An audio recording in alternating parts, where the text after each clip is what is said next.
ಕರುನಾಡು ಚಿನ್ನದ ನಾಡು, ಗಂಧದ ಬೀಡು. ಆದರೆ ಒಂದು ಕಾಲದಲ್ಲಿ ಕಾಡಿನಲ್ಲಿ ಯಥೇಚ್ಛವಾಗಿ ಕಾಣಸಿಗುತ್ತಿದ್ದ ಗಂಧದ ಮರಗಳು ಕಳ್ಳರ ಕಾಟಕ್ಕೆ ಮಾಯವಾಗಿವೆ. ಇತ್ತೀಚೆಗೆ ರೈತರು ಶ್ರೀಗಂಧ ಬೆಳೆಯಲು ಮುಂದಾಗಿದ್ದಾರೆ. ಇದು ಸುಲಭವಲ್ಲ. 10-15 ವರ್ಷ ಕಳ್ಳರಿಂದ ಗಂಧದ ಮರ ಉಳಿಸಿಕೊಳ್ಳುವುದು ಅಸಾಧ್ಯ.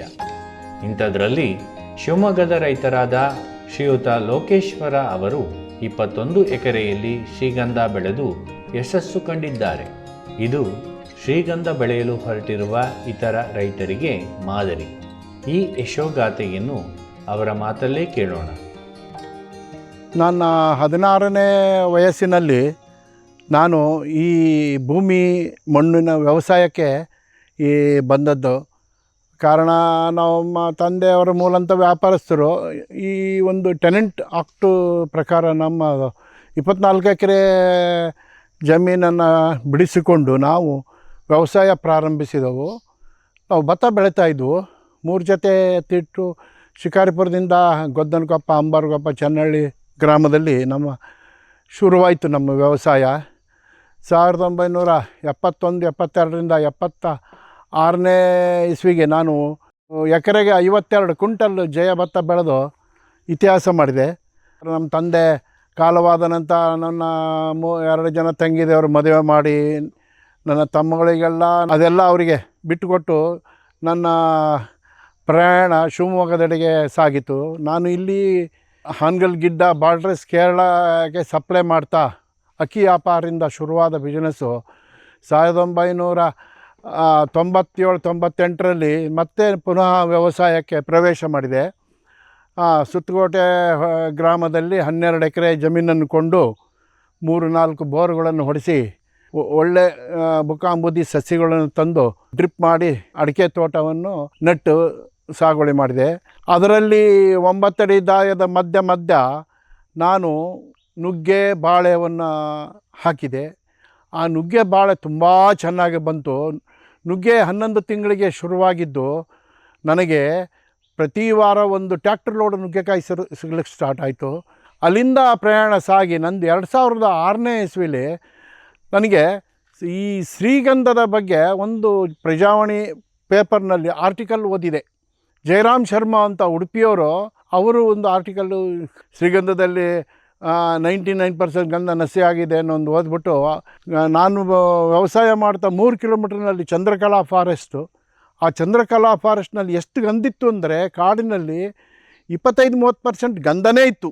ಅಂತಹ ಗಂಧದ ನಾಡು ಇವತ್ತು ಈ ಪರಿಸ್ಥಿತಿ ಬಂದಿದೆಯಲ್ಲ ಅನ್ನೋ ಒಂದು ನನಗೆ ಮನಸೋತು ನಾನು ಜಯರಾಮ್ ಶರ್ಮಾ ಅವರ ಮಾರ್ಗದರ್ಶನದಿಂದ 12 ಎಕರೆಗೆ ಶ್ರೀಗಂಧದ 6,000 ಸಸಿಗಳನ್ನ ತರಿಸಿ 2006ನೇ ಇಸ್ವಿಲೇ ನೆಟ್ಟೆ.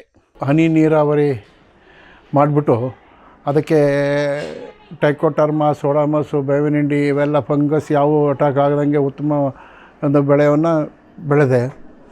ಆನಂತರ ಪಕ್ಕದಲ್ಲಿ 2006ರಲ್ಲಿ 6,000 ಸಸಿ ನೆಟ್ಟು 2008ರಲ್ಲಿ ಮತ್ತೆ ಪಕ್ಕದಲ್ಲಿ 7 ಎಕರೆ 3,500 ಸಸಿಗಳನ್ನು ನೆಟ್ಟು ಬೆಳೆದಿರ್ತೇನೆ. ನಮ್ಮ ಶಿವಮೊಗ್ಗ ಗಂಧದ ಫ್ಯಾಕ್ಟ್ರಿಯಲ್ಲೇ ಉತ್ತಮವಾದ ಸಸಿ ಇತ್ತು. ನನ್ನ ಸ್ನೇಹಿತರಾದ ವಿಟ್ಟಪ್ಪ, ಸೋಮಣ್ಣ, ತೀರ್ಥಲಿಂಗಪ್ಪ ಎಲ್ಲ ಒಂದು 10-6 ಜನಗಳು ನನ್ನ ಜೊತೆಗೆ ಶ್ರೀಗಂಧವನ್ನು ನಾಟಿ ಮಾಡಿದರು. ಈ ಶ್ರೀಗಂಧದ ಬೆಳೆಯೋಕ್ಕೆ ಮುಂಚೆ ನಾನು ಕರ್ನಾಟಕ ಅರಣ್ಯ ಇಲಾಖೆಯಲ್ಲಿ ಇದ್ರ ಬಗ್ಗೆ ಮಾಹಿತಿ ತೆಗೆದುಕೊಂಡೆ. ಅವರಲ್ಲಿ ಶ್ರೀಗಂಧಕ್ಕೆ ಪ್ರೈಸ್ ಲೀಸ್ಟ್ ಇತ್ತು. ಅಲ್ಲದೆ KSW ಮೈಸೂರು ಸ್ಯಾಂಡಲ್ ಸೋಪ್ ಫ್ಯಾಕ್ಟ್ರಿಯವರಿಂದ ಮಾಹಿತಿ ಪಡೆದೆ. ಅವರು ನಾವು ಕೊಳ್ಳುತ್ತೇವೆ, ಬೈ ಬ್ಯಾಗ್ OP ಮಾಡ್ಕೊಳ್ಳಿ ಅಂತಂದೇಳಿ ಅವರು ನಮಗೆ ಸಹಕರಿಸಿದರು. ಬಟ್ ಆದರೆ ಈ ಸೋಪ್ ಫ್ಯಾಕ್ಟ್ರಿಯವ್ರಿಗಿನ್ನ ಅರಣ್ಯ ಇಲಾಖೆಯ ರೇಟು ತುಂಬ ಚೆನ್ನಾಗಿದೆ. 2008-09ರಲ್ಲಿ ಚಂದನ್ ಗುರೇರ್ ಅಸೋಸಿಯೇಷನ್ ಅಂತ ಒಂದು ಸಂಘವನ್ನು ಮಾಡಿಕೊಂಡು ನಾವು ಶ್ರೀಗಂಧದ ಮರಿಯೂರಿಂದ ಉತ್ತಮವಾದ ಬೀಜ ತರಿಸಿ 50,000-60,000 ಸಸಿಗಳನ್ನು ಸಾಕಿ ಜನಗಳಿಗೆ ಬೆಳೆಸಲಿಕ್ಕೆ ಉತ್ತೇಜನ ಕೊಡ್ತಾ ಬಂದದ್ದು ಇತ್ತು. ಜೊತೆಗೆ ನನ್ನ ಸಸಿಗಳು ಹಿಮ್ಮತ್ ನಗರ್ ಸೂರತ್ಗೆ ಸಸಿ ಹೋಗಿದ್ದುಂಟು. ಮತ್ತು ತಿರುಪತಿಯಿಂದ ಮುಂದೆ ರೈಲ್ವೆ ಕೋಡೂರು ಅಂತ ಅಲ್ಲಿಗೆ ತುಂಬ 5-6 ವರ್ಷ 4-6 ಲೋಡ್ ಸಸಿಗಳನ್ನು ಅಲ್ಲಿ ಕಳಿಸಿದ್ದುಂಟು. 10 ವರ್ಷ 11 12 ವರ್ಷದ ನಂತರ ನನ್ನ ತೋಟದ ಗಂಧದ ಬೀಜವನ್ನು ಒಂದು ವರ್ಷಕ್ಕೆ 1,000-1,500 ಸಸಿಗಳನ್ನು ಅರಣ್ಯ ಇಲಾಖೆಯವರಿಗೆ ಸಪ್ಲೈ ಮಾಡ್ತಾಯಿದ್ದೆ. ಅಲ್ಲದೆ ಗಾಮನಕಟ್ಟಿ DFO ಸಾಹೇಬರು ಭದ್ರಾವತಿ ಅವರು ನನಗೆ 2021ರಲ್ಲಿ 500 kg ಅವರು ಅಬ್ಬರ ಕೊಂಡದ್ದುಂಟು. ಜೊತೆಗೆ ನಾನು ಮಿಶ್ರ ಬೆಳೆಯಾಗಿ ಅಡಿಕೆ ಮತ್ತು ಬಾಳೆ, ಹೆಬ್ಬೇವು, ನುಗ್ಗೆ ಇವನ್ನು ಮಿಶ್ರ ಬೆಳೆಯಾಗಿ ಬೆಳೆದಿದ್ದಲ್ಲದೇ ನಾನು ಕುರಿಗಳನ್ನು ಒಂದು 55 ಕುರಿಗಳನ್ನು ಸಾಕಾಣಿಕೆ ಮಾಡಿರ್ತೇನೆ. ಇದು ಬೆಳೆಯೋದಕ್ಕೆ ಒಳ್ಳೆ ಉತ್ತಮವಾದ ಗುಡ್ಡಗಾಡು ಕೆಂಪು ಮಣ್ಣು ಉತ್ತಮ. ಇದಕ್ಕೆ 7-8 ವರ್ಷ 9 ವರ್ಷ ಹನಿ ನೀರಾವರಿ ಮಾಡಿ ಮಂಚಿಂಗ್ ಮಾಡಿ ಟೈಕೋಟರ್ಮಾ ಸೋಡಾಮಸು ಗೊಬ್ಬರ ಕೊಟ್ಟು ಸಾವಯವ ಇದರಿಂದ ಬೆಳೆದರೆ ತುಂಬ ಚೆನ್ನಾಗಿ ಬರುತ್ತೆ. ಆಚೆ ಒಂದು 5-6 ವರ್ಷ 7 ವರ್ಷಕ್ಕೆ ಒತ್ತಡ ತಂದು ನೀರು ಕೊಡ್ದೇ ಮಳೆಗಾಲದಲ್ಲಿ ಬಂದ ಮಳೆಗೆ ಸಾಕೆಂದು ಬೆಳೆದರೆ ಒಳ್ಳೆ ಉತ್ತಮವಾಗಿ ಬರುತ್ತೆ. ಸುಮಾರು ಒಂದು ಮರದಲ್ಲಿ 15-20 kgಯಿಂದ 50 kgವರೆಗೂ ಗಂಧವನ್ನು ನಾವು ಕಾಣ್ಬೋದು ಅನ್ನೋ ಒಂದು ನಿದರ್ಶನವನ್ನು ನಾನು ಹೇಳಬಲ್ಲೆ. ಅದಕ್ಕೆ ಬೇರುಗಳಿಗೆ ಕರ್ನಾಟಕ 7,300, 8,300, 9,300, ಗಂಧಕ್ಕೆ 11,000ದಿಂದ 14,700ವರೆಗೂ ಒಳ್ಳೆ ಕ್ರಯ ಇದೆ. ಇದು ಬೆಳೆಯೋದು ಅಂತ ಬಹಳ ಕಷ್ಟದ ಕೆಲಸ ಅಲ್ಲ. ಇದಕ್ಕೆ ಮೂಲ ಕಷ್ಟವಾದ ಕೆಲಸ ಏನೆಂದರೆ ರಕ್ಷಣೆ. ಈ ರಕ್ಷಣೆಗೋಸ್ಕರ ನಾನು 16 ನಾಯಿಗಳು ತಂದೆ, ಸ್ಟ್ರೀಟ್ ಲೈಟ್ ಹಾಕಿದ್ದೀನಿ ಮತ್ತು ಸುತ್ತು ಫೆಡ್ ಲೈಟ್ ಹಾಕಿದ್ದೀನಿ, 12 ಅಡಿ ಫೆನ್ಸ್ ಮಾಡಿದ್ದೀನಿ. ಫೆನ್ಸಿನ ಸಲುವಾಗಿ ನಾನು 1997-98ರಲ್ಲಿ ಈ ಸಾಗುವಾನಿ ಟೀಕನ್ನು ನಟ್ಟಿದ್ದೆ. ಇದು ಸುತ್ತ ಒಂದು 260-70 ಮರ ಇರ್ಬೋದು. ರಕ್ಷಣೆ ಮಾಡಲಿಕ್ಕೆ ಶ್ರೀಗಂಧದ ಮರಗಳಿಗೆ 3,000 ಮರಕ್ಕೆ 4,000 ಮರಕ್ಕೆ ಮೆಸ್ ಹಾಕಿದೆ. ಯಾಕೆಂದರೆ ಗಂಧ ಕಡಿಬಾರ್ದು ಅಂತಂದೇಳಿ ಅದು ಮರ ದಪ್ಪ ಆಗ್ತಾ ಹೋಗ್ತು ಮೆಸ್ಸನ್ನೇ ಅದು ಒತ್ತಡ ಕೊಂದ್ಬಿಟ್ಟು ಮಾರ್ಕ್ ಆಗಿದೆ ಕೆಲವೊಂದು ಗಂಧದ ಮರದಲ್ಲಿ. ನನಗೆ 60 ವರ್ಷ 65 ವರ್ಷ ದಾಟಿದೆ ಅಂತಂದೇಳಿ ನಮ್ಮ ಶಿವಮೊಗ್ಗ DC ಗನ್ ಲೈಸೆನ್ಸ್ ಕೊಡಲಿಲ್ಲ. ಕಾರಣದಿಂದ ನಾನು ಏರ್ ಗನ್ ಇಟ್ಕೊಂಡು ನೈಟೆಲ್ಲ ಇಷ್ಟುದ್ದ ಬೂಟ್ಗಳು ಹಾಕ್ಕೊಂಡು ಇವರಿಂದ ಕಾದು ಈ ಶ್ರೀಗಂಧವನ್ನು ಆದಷ್ಟು ಮಟ್ಟಿಗೆ ಉಳಿಸ್ಕೊಂಡೆ. ಆದರೆ ನಂದು ಪಕ್ಕದ 7 ಎಕರೆಯಲ್ಲಿ ಕಳ್ತನದ ಬಾಧೆಯನ್ನು ಉಳಿಸಿಕೊಳ್ಳೋಕ್ಕಾಗದೆ 60-75% ಕಳ್ತನ ಆಯಿತು. ಆ ಉಳಿದದ್ದ ಬೇರ್ಗೀರೆಲ್ಲ ಸ್ಯಾಂಡ್ಲ್ ಫ್ಯಾಕ್ಟ್ರಿ ಕೊಟ್ಟೆ. ಈ 12 ಎಕರೆ ತೋಟದಲ್ಲಿ ಮಾತ್ರ ಏನು ಕಳ್ತನ ಆಗದ ಹಾಗೆ ಕಷ್ಟಪಟ್ಟು ಉಳಿಸಿಕೊಂಡಿದ್ದೇನೆ ಊರು ಬದಿ ಇರೋದ್ರಿಂದ. ಇದರ ಗಂಧವನ್ನು 2023 ಮಾರ್ಚ್ 32 ಟನ್ ಗಂಧದ ಕೋಟೆ ಶಿವಮೊಗ್ಗದಲ್ಲಿ ಅವರಿಗೆ ಕೊಟ್ಟಿದ್ದೇನೆ. ಇನ್ನು ಉಳಿದದ್ದೇ 6 ಎಕರೆ ಗಂಧ ಇದೆ, ಅದನ್ನು ಕೂಡ ಪರ್ಮಿಷನ್ ಆಗಿದೆ. ಅದನ್ನು ಕೂಡ ನಾನು ಗಂಧದ ಕೋಟೆ ಕೊಡಬೇಕಂತ ತೀರ್ಮಾನ ಮಾಡಿದ್ದೇನೆ. ನಂದು ISWನವರು ಸ್ಯಾಂಡ್ಲ್ವುಡ್ ಸೊಸೈಟಿ ಅಂತಂದೇಳಿ ಮಾಡಿ ನಮಗೆ ಅಲ್ಲಿ ಕರೆಸಿ ಸನ್ಮಾನ ಮಾಡಿದರು.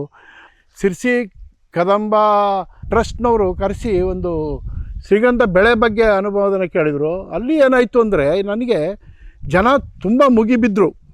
ಕೊನೆಗೆ ನನಗೆ ತೋಟಕ್ಕೆ ಒಳ್ಳೆಯವ್ರು ಬರ್ತಾರೋ ಕಳ್ಳರು ಬರ್ತಾರೋ ಕಾಣೆಯಾಗಿ ಈ ಪ್ರಚಾರದ ಬಗ್ಗೆ ನಾನು ನಿಷೇಧಿಸಿಬಿಟ್ಟೆ, ಮಾಡಿಬಿಟ್ಟೆ. ಕಾರಣ ಏನಂದರೆ ಅವರು ಬಂದು ಸಮಯದಲ್ಲಿ ನೋಡ್ಕೊಂಡು ಹೋಗ್ಬಿಟ್ಟು ರಾತ್ರಿ ನನಗೆ ಯಾವ ಥರ ತೊಂದರೆ ಆಗ್ತದೋ ಅನ್ನೋದ್ರಿಂದ ನಾನು 15-16 ವರ್ಷದ ನನ್ನ ಪಯಣದಲ್ಲಿ ಪ್ರಚಾರದ ವಿಷಯದಲ್ಲಿ ಬ್ರೇಕ್ ಹಾಕ್ಬಿಟ್ಟೆ. ಹಾಗಾಗಿ ನಂದು ಇದು ಎಷ್ಟು ಒಂದು ಗಂಧ ಉಳಿಲಿಕ್ಕೆ ಸಾಧ್ಯ ಅಂತಂದೇಳಿ ಈಗ ಹೆಬ್ಬೇವು ಮತ್ತು ಗಂಧ ಎಲ್ಲವನ್ನು ತೆಗೆದುಬಿಟ್ಟು ಈಗ ಮತ್ತು ಹೊಸದಾಗಿ 12 ಎಕರೆ 6,000 ಸಸಿ ನುಗ್ಗೆಯನ್ನು ಬೆಳೆಸಿರುತ್ತೇನೆ. ಮತ್ತು ಅಡಿಕೆಯನ್ನು ಹೊಸದಾಗಿ 2 ವರ್ಷದಿಂದ ನಾಟಿ ಮಾಡಿ ಈಗ ಶ್ರೀಗಂಧವನ್ನು ತೆಗೆದುಬಿಟ್ಟು ಅಡಿಕೆ ನುಗ್ಗೆ ನಂದು ಮುಖ್ಯ ಬೆಳೆಯಾಗಿ ಮುಂದುವರೆದುಕೊಂಡು ಹೋಗಿದೆ. ಈಗ ಈ ಅಡಿಕೆ ನುಗ್ಗೆ ಬಾಳೆ ನಮಗೆ ವರ್ಷ ಹಣ ಕೊಡ್ತವೆ, ಫಸಲು ಕೊಡ್ತವೆ, ಬೆಳೆಯಿಂದ ಲಾಭ ಆಗುತ್ತೆ. ಆದರೆ ಈ ಟೀಕು, ಈ ಶ್ರೀಗಂಧ ಮತ್ತು ಹೆಬ್ಬೇವು, ನಾನು ಹೆಬ್ಬೇವನ್ನು 4 ವರ್ಷಕ್ಕೆ ತುಂಬ ಕಠಿಣ ಬೆಳೆದೆ, ಭಾಳ ಚೆನ್ನಾಗಿ ಬಂದಿತು.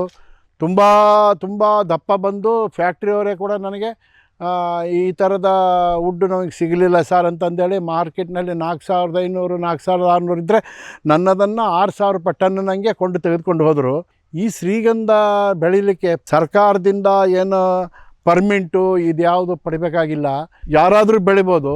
ಅವರ ಜಾಗದಲ್ಲಿ ಅವ್ರ ಜಮೀನಲ್ಲಿ ಬೆಳೆದರೆ ಅದು ಅವರದೇ ಸ್ವತ್ತು, ಅದನ್ನು ಅವರೇ ಸ್ವಂತ ಉಪಯೋಗ ಪಡ್ಬೋದು ಅಂತ ಒಂದು ಆದೇಶ ಹೊರಡಿಸಿದ ಪ್ರಕಾರ ನಾವೆಲ್ಲ ಶ್ರೀಗಂಧವನ್ನು ಬೆಳೆದಿದ್ದುಂಟು.